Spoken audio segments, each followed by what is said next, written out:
Paolo Banchero, for whatever reason, this summer has become a very polarizing figure in the NBA community. It really feels like fans are either on the overrated side and he's just an inefficient, empty stat number one option. Then you have the other extreme, he's the next superstar in the making. And the weirdest thing about this whole thing is the biggest question is, who's better, Jalen Williams or Paolo Banchero? First off, who cares? Why are we comparing like complete opposite players? One is a second option who mainly does his work off the ball, but also can be on the ball as we saw in the NBA Finals. To me, the answer is so simple. Do I need a number one option or do I need a number two option? If I need a number one, I'm going Paolo. And if I already have a Shea type of player, then of course I'm going to go Jalen Williams. But even I think that's up for debate because Paolo's situation is just much different than Jalen Williams. He was drafted as a number one option. He was given the keys since day one in a bad basketball context. What I mean by that is Orlando has been one of the worst shooting teams in the NBA over Paolo's entire career. Not only that, but they haven't had a natural point guard that can take the ball out of Paolo's hands and you say, oh, I trust him more than I trust Paolo. Since day one, Paolo was coming into the NBA with a 27% usage as a rookie. Meanwhile, Jalen Williams only 18.4%. So naturally, Paolo's put in a position where he has to be the offensive system. That's how Orlando has been developing him because it's their best option moving forward. I've seen people bring up, Jalen Williams is a much better defender, which is very fair. He's been incredible defensively throughout his NBA career. But also, it's much easier to develop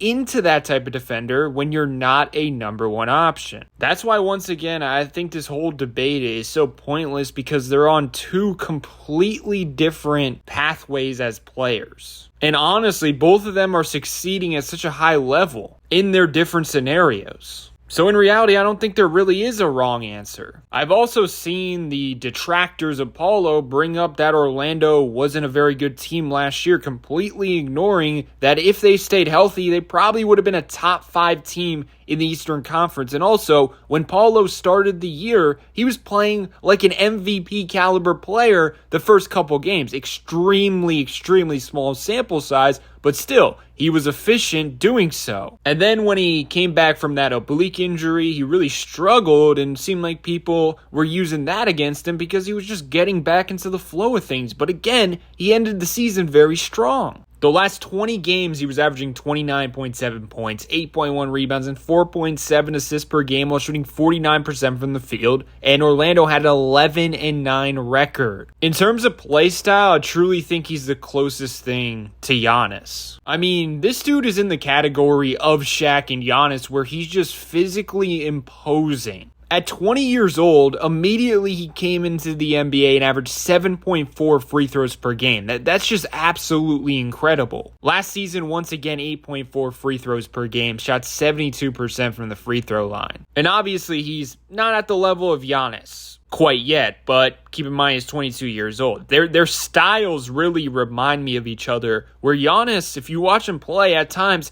it's not very pretty, but he gets it done at just being relentless, continuing to attack, continuing to use his physical abilities against the opponent. Last season, he averaged 13.9 two-pointers attempted per game. At the age of 22, Giannis also averaged around the same amount of two-pointers attempted, 13.5, was more efficient, 56% from the field, compared to Paolo's 50%. Once again, bringing up his efficiency feels fair to me. He definitely has to improve in that aspect. But also, I think he was set up for failure to begin with in that area because he's been given the keys so early on. And also, the spacing around him hasn't been the best. The fit with Franz Wagner hasn't been the best because Wagner's three-point shot has been on and off. But next season, bringing in Desmond Bane, the context, the spacing is going to be way better. And that's when I expect him to have a jump in terms of efficiency. Once again, I just feel like his haters talk about him like he's a finished product. Last year was his third season, and he was dealing with injuries for most of it. And once again, Orlando was not the best offensive team. They weren't built to be the best offensive team. For example, let's play a little game here. I saw this screenshot, and this is the type of attention he was garnering and the type of defense he was consistently going up against every single night. Clearly, the defense is afraid of him. You're thinking, okay, just kick it out to your teammate. Well, Wendell Carter Jr., 23% from 3. Contavious Caldwell-Pope, 34% from 3. Corey Joseph was the best option, 36% from 3. Last but certainly not least, Franz Wagner, 29% from 3. And oh, by the way, Orlando was so injured last season, Corey Joseph was actually one of their better options at the guard position. They threw him in a playoff series versus the defending champions, the Boston Celtics, and that's when Jason Tatum was healthy. That's why it's just beyond ignorant to throw around advanced numbers about the Orlando Magic's offensive rating last season. Their season